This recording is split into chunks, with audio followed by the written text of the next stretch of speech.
Finally, we have reached the DOGS token listing day. In this video, I want to show the typical token listing process, what happens during it, and how to sell your tokens if you decide to. I'm on OKX. You can see a message here indicating that I received 64,000 DOGS tokens. They are now in my balance. I respect everyone who decides to hold their tokens. But in this video, I want to show you how to sell them. Go to the funding section and search for DOGS. Open the transfer menu. Ensure all settings are correct. Enter the maximum amount and then transfer. Completed. Next, open trading and you will find your DOGS here.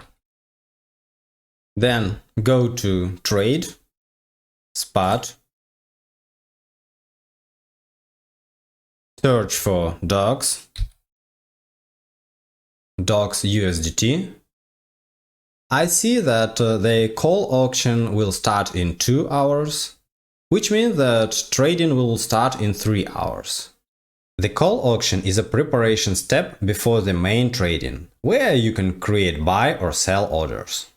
I will wait and return in 2 hours.